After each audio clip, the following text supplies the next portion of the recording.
Hello and welcome to Hedgewitch Herbarium, where I'm sharing the lessons I've learned through the trauma healing journey I've gone through this year in 2025. And it all started back in late 24, where things were just getting to me, on top of me, just like all of us. We've got a lot of stuff going on in our lives, but having repressed the trauma, or what I thought I'd gotten over, it actually was just there right below the surface. And as extra things were happening to me and around me, my usual ability to be able to mask and deflect and pretend that everything was all right, but there was all crumbling. And there were certain things that triggered it, issues at home, which have been resolved. But at the time, I feel like it was just all too much, and because it was the first time that I'd ever had what I'd heard others talk about, which was a nervous breakdown. I always thought, wow, how do you actually break down? But I learned at the time, when I realised that I was usually, when you go into a downward spiral, you hit rock bottom eventually. And I just thought that's what happened. You hit rock bottom. But for me, it was the sense of never hitting the bottom, continuously falling. And it was like I was flailing in the air with not being able to grab a hold of anything. And I've learned a lot of lessons, which I'll share a bit later in this video. But at the time, I just crashed. It was 2 days before I was due to have time off, so I could go on a retreat. It was a solo retreat at the Penwell Ridge Retreat Centre, which I've shared quite a lot of videos here and on my other channel, Portal Stormer. But here in this video, I want to share what I went through, how I coped, and it's funny how the idea is that you'll just get there one day, you'll heal it all, and then you'll be fine. But it's an ongoing journey, which I'll discuss later. So what happened was, I went on the retreat. It was a 2-day retreat at the Penwell Ridge Retreat Centre in Ashland City in Tennessee. No one else was going to be there, which was a little daunting to me at first. But then when I got there, I was kind of happy, because even though I wasn't aware of what would transpire, I felt safe enough that if something did, at least there wouldn't be other people to witness it, being so private usually. So it's funny, me talking all about it here. But no one else was there. It was on a property of 130 acres or so. Beautiful property. I've shared video, like I said. But I went through unintentionally, because I just thought I was just having a break away from everything, work, the cats, responsibilities, and dealing with whatever was looming, because it was really scary to me when I did have that break and plummeted without any end. That was very frightening. I just felt like I had nothing to hold on to. So while I was there, it's what I call a spiritual vomitorium. I know that's pretty graphic, but I actually unwittingly broke the vessel that was normally holding everything in, and I became like that cracked vessel where everything started leaking out of me. The first night there, I wrote like 14 pages manically and can't even remember writing, but the next day, seeing all the pages with this almost automatic writing that came out of me, where I just let it all out on the page. Journaling is an excellent tool, which I knew all along, but when you actually do it, it is getting it out all the time. It's very important. So that's one of the lessons I learned. But I couldn't even reread it the next day, because it was just almost foreign to me when I was looking at the words on the page, talking about things like the everyday stuff that, annoys all of us, but also the stuff that I'd repressed, having gone through a childhood with an alcoholic parent, and an absent father because of the divorce. But, he went on with his life, married again, had kids. You know how that goes. But my mum was also a narcissist, and it was especially pronounced when she was drunk. So went through a lot of, I'm not going to talk about it all here, but, you know, there was a lot of stuff, a lot of things I was exposed to at a very young age, which I shouldn't have, whether it be sexual situations, drugs, parties, other people that were a bit frightening, but also the way she treated us. And especially me being the oldest, it was always, well, you're the oldest, you've got to lead by example. But she never led by example, and it was often foisted upon me, where I had to drag the other kids up, get them ready for school. I was responsible for them doing their chores. It was just a whole lot of that, plus the parties, plus the mind games that she loved to play. And that really affected me. I was always a highly sensitive person, and I know that now, but at the time I was even more sensitive to whatever was going on with her, so I ended up being very hypersensitive. Oftentimes when she was on a tirade, I would pretend to be as angry as her just so I could match her anger, so that then therefore she wouldn't be turning on me. I was like trying to be an ally, trying to show I'm on your side just to stop it. And it's amazing how that, you know, evolves into people pleasing and keeping your mouth shut and not saying what you really feel, but then that all gets bottled up and it comes out in weird ways. And I became very caustic with the way I dealt with people, and I went through a phase when I was much younger where, especially in my late teens and early 20s, when I was a spitfire, it was almost like I was channeling her and all the things that I'd witnessed and dealt with and went through. But without going into a lot of depth about that, which I have in other videos, what happened was at this retreat, it all came out of me. I did a meditation in the well, that's what they call it. It's a circular building on the property at the retreat, where Mother Mary came to me. That was really weird. She just answered my question, which was quite blunt, when I asked, who am I and who do you think you are, who you are, and what do I need to do? I'm sick of having to, because at my job I'm having to deal with people coming at me all the time expecting me to fix their lives. And her response was, everybody's broken. And so it kind of spoke to me in terms of, like, pull yourself up by your bootstraps. But at the time I was in that very vulnerable state and I just wanted comfort and I wasn't getting it. But why would you expect it from an entity that might or might not be a figment of my own imagination? But I saw myself in one of the statues that was there, which very much indicated my mental state at the time, how I felt, what I was going through. And the weird thing was, there was another statue that was in the house of the retreat centre, where it was a spitting image of my boss, but I've shared that before. But what I wanted to say was, after having done this retreat, I walked the labyrinth and told myself that I wasn't going to do any more negative self-talk. That was another thing that was happening to me prior to the retreat. A lot of negative self-talk, to the point where I started at physically attacking myself. Having realised too during this journey that I deal with ADHD, some parts of it. And also learning, of course I had complex post-traumatic stress disorder. It was just a lot. When I got back from the retreat, it was like I was still a cracked vessel, very raw, but excited to finally have exorcised, or at least externalized, what had been going on that I'd blocked so much that I almost didn't know was there.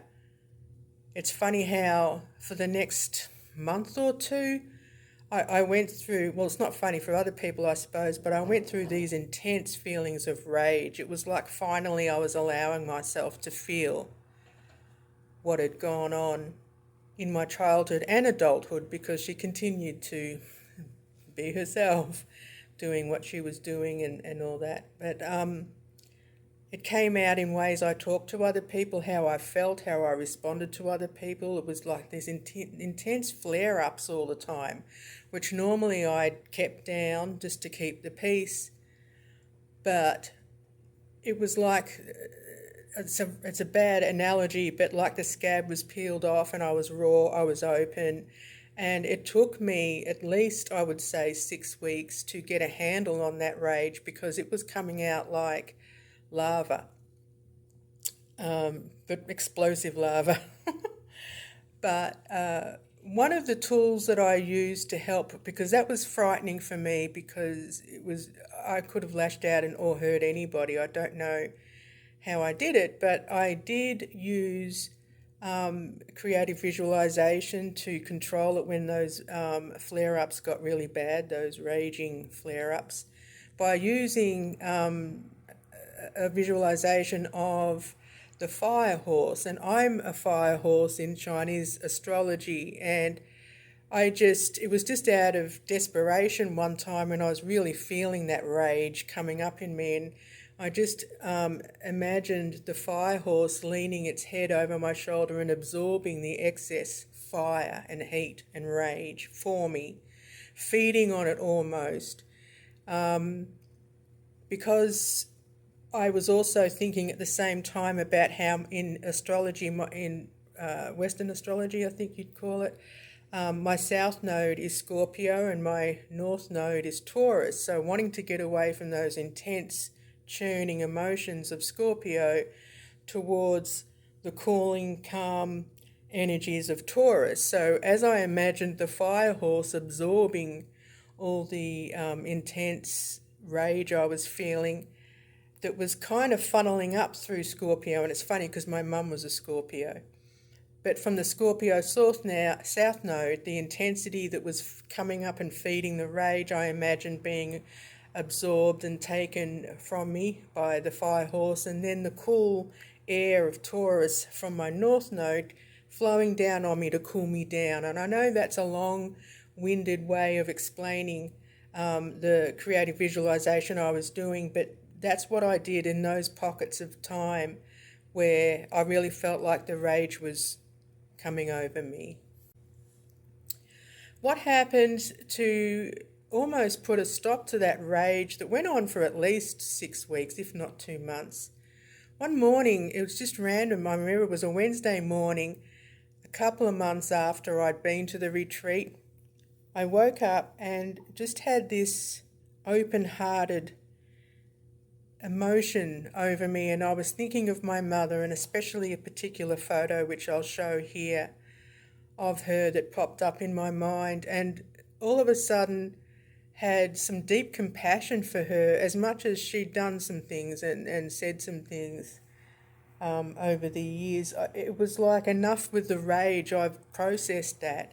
So my heart opened up. I actually forgave her, and as much for her as for me. And that open-heartedness, that forgiveness flowed on, and it was really amazing over the months after that how I continued incorporating that open-heartedness as I dealt with our clients who usually would annoy the hell out of me and cause that rage. You know, all the overblown expectations, unrealistic expectations too sometimes.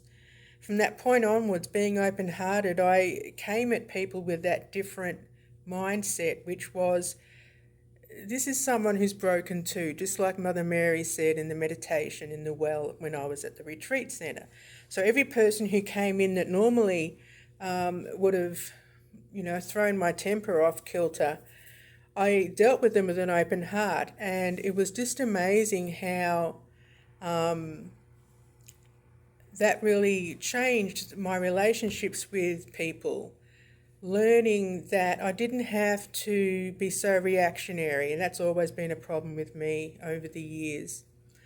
What I learned was that it was time to, if I want people to give me that same courtesy, then I need to afford it for them or give it to them. So that's really been an interesting journey this year, opening up. And I know At the time, I was thinking, great, I'm all healed, this is cool, I'm a different person, but you do learn that it's an ongoing uphill battle, and yes, things get less and less, which is great. I don't have the same temper, the same rage or anger at what happened to me as a child. I understand it. I'm not condoning what happened to me, but it also informs me that I have work to do in terms of making sure it doesn't continue flowing down the line through my son's family. What was necessary with using the fire horse was that it was burning up the trauma that had built up within me, and that was really important. Because that trauma was stagnant within me, and even though I'd buried it, it would, like I said before, come out in short, sharp blasts. And so on the one hand, people have known me as a very calming person. And you can talk to me, and I'm a very good listener, and I help people and so on and so forth. But they don't see those churning, burning, or at the time didn't see those churning fires within me where it was rage, like once again I'm put upon, once again someone is trying to get something out of me, like hungry ghosts coming at me. So to learn how to deal with that stagnant trauma, like I said, really helped clear it out of the way, and through the forgiveness and open-heartedness, being able to see people for who they really were, not for what they were projecting. And I think that's an important lesson. And forgiving my mother was like removing that toxic anchor in my life that the trauma had created. It's amazing how unresolved anger can really evolve into something horrible inside you when you're projecting it out on others in retaliation to what is a perceived threat. And sometimes you don't know the difference, especially when you're blinkered or you are suppressing or repressing that kind of trauma. But having come through all this, it taught me this year that everybody is on their own path and they're just projecting, like I said before. So sort of like I've learned how to rise above and sidestep the stream so I can see things for how they actually are, not just for how they're projected at me. So some tricks I learned was seeing people as, imagining what they were like as a child, and that how they are talking to me or dealing with me or treating me is often based on those childhood traumas, that they too were going through it and just hadn't arrived at the same level I had, which helped me develop deep compassion for people. I'm not saying that I'm over it. Again, it's an ongoing battle. And what I'm aiming for is moving away from the scorpionic vibrations of my South Node and heading towards the calm blue waters of Taurus, developing a more structured way of life, and also way of thinking and acceptance and understanding. So the lessons I learned were also valuable in terms of dealing with narcissistic people, which we all do in our lives from time to time, whether it be in family, at work. Using that compassionate standpoint, not only for them and seeing them for who they really were or who they were projecting, but also in protecting myself, because I developed a cocoon of calm for myself where no matter what was going on in the outside world, even if it was right in my face, I maintained this cocoon. I call it a cocoon, where no matter what, I'm safe within this little space I've got. And learning not to be reactionary and just smiling, shrugging off what certain people were saying or trying to get at me. The people who normally would have either made me withdraw into my shell or respond in a very caustic way, I ended up just completely, like I said, sidestepping the stream and dealing with them in the actuality, not in the reality that they were projecting. So just smiling and letting them know, showing them that I wasn't affected by them anymore, that they couldn't do the same usual tricks that they might have been successful with in dealing with me beforehand. So going forward, it really helped me.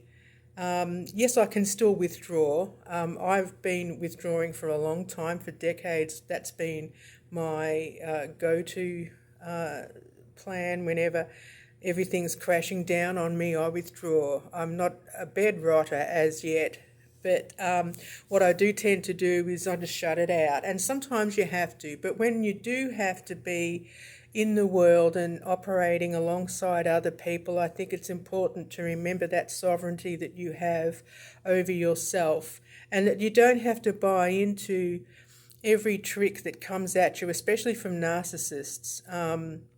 People who are trying to get the better of you, people who are using you as their oxygen, especially if you're reacting emotionally. I learned not to react emotionally and to see things for how they really were. So that's been a really positive lesson.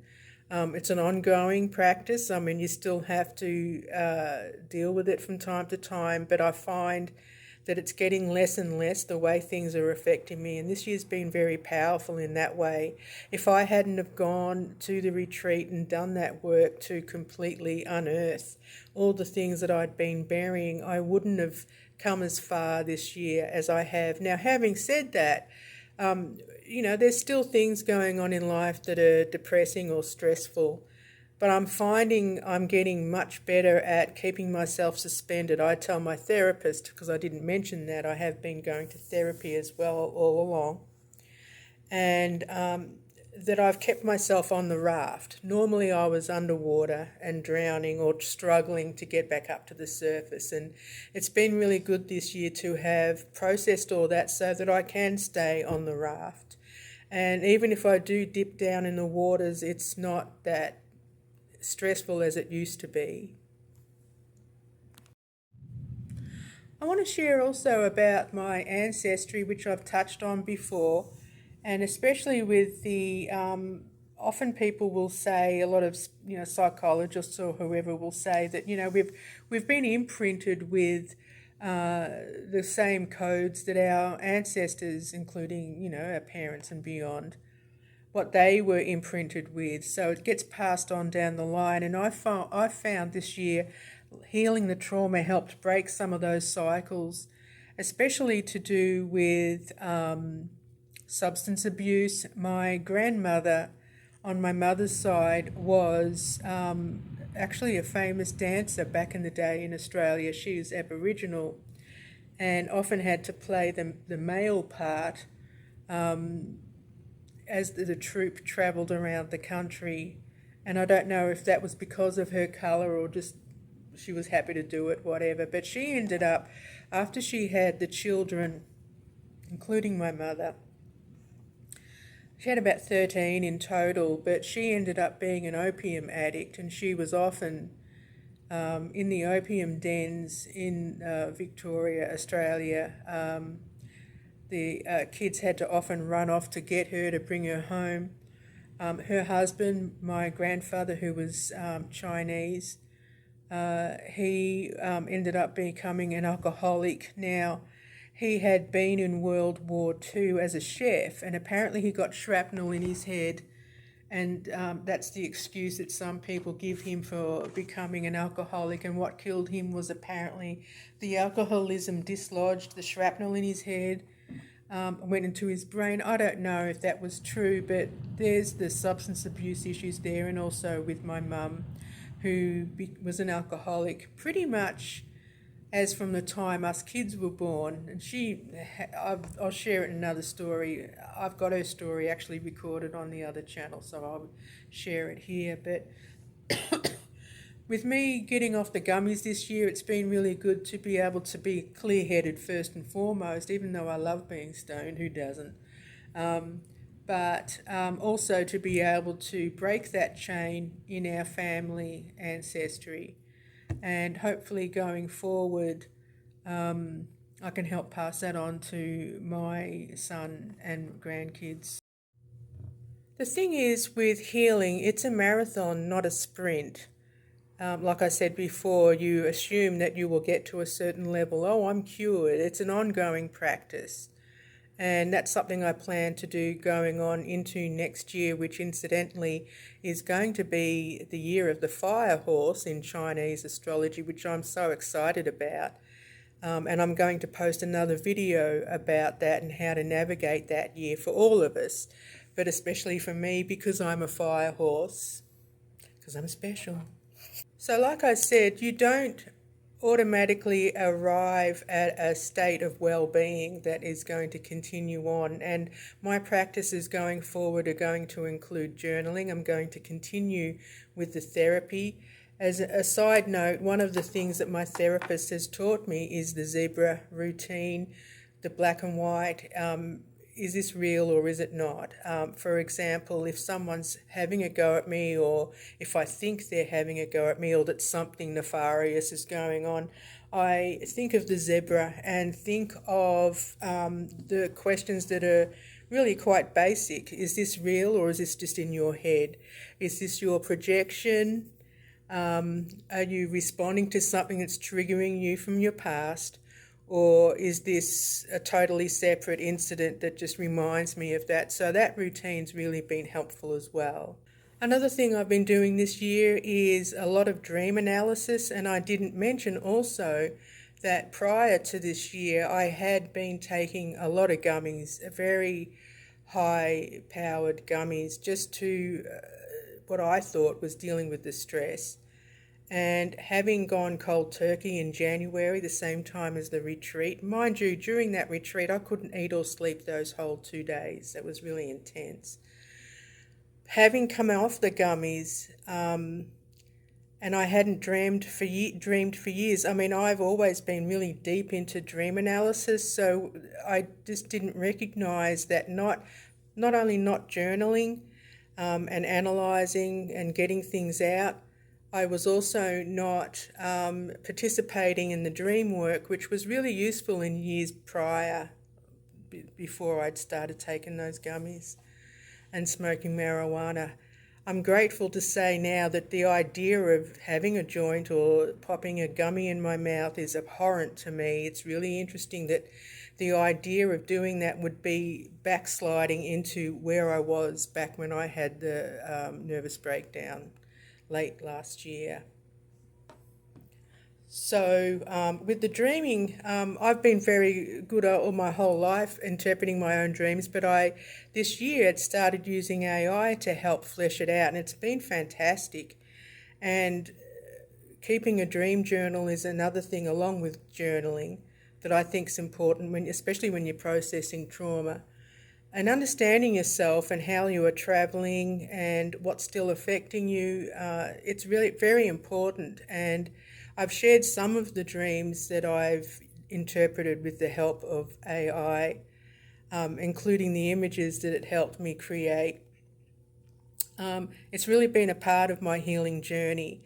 So it wasn't just getting everything out and just going to the retreat and just almost, like I said, a spiritual vomitorium. Since then, dealing with the rage, opening my heart and using forgiveness and using that open-hearted approach with other people, sidestepping the stream and not allowing other people to affect me like they used to, cocooning myself in my own safe bubble when things are going south, just to make sure at least I'm okay, as well as the dream interpretation. And using those creative visualizations with the fire horse, you might have other techniques that you use, and I'd love to hear about it if you want to share your story with dealing with trauma, or even if it's not really trauma processing, but just how you keep yourself on track, whether it be creative visualization. So leave a comment. I'd really love to hear what you think and what you do to help yourself getting over this, especially for me this year, learning that I was dealing with ADHD, CPTSD, that I'm a highly sensitive person, really opened up doorways for me in understanding myself and giving myself a little bit of grace. Whereas prior to this year, I was always doing negative self-talk, just getting more and more depressed and anxious and blah, blah, blah. Having gone through all this year has really helped me get to a level where I feel more adult or grown up in the way that I respond to other people and how I think about my life and the things that I do and the path I'm paving forward. So, as I said, if you have any comments or ideas or stories that you want to share, please do that. And stay tuned for very soon. I'm going to release a video all about next year in terms of the Chinese astrology, the fire horse, and how to deal with those energies and what to look forward to. It's going to be a very high-powered, intense year, a year for everybody to pull themselves up by the bootstraps. So look forward to that, sharing that with you. And please take care of yourselves and just know, no matter where you are on your path, there's always the possibility of stopping, taking a good look at yourself and maybe becoming the cracked vessel in order to leak it out. Because oftentimes, especially those of us who've dealt with childhood trauma, we keep it all locked away, and that can turn into poison inside us. So when we let it out, dissect it, even though it's hard going, it's been a tough year but a good year for me. It's so worth it to get to that point, especially where I'm not self-medicating and not attacking others, and especially not attacking myself. So if this resonates with you, please leave a message and keep an eye out for more content in this regard, especially in the Fire Horse Grove, where I'm going to do some rituals with the dark goddesses. I know that's a little bit of a what, but you'll find out when you see those videos. Take care of yourselves.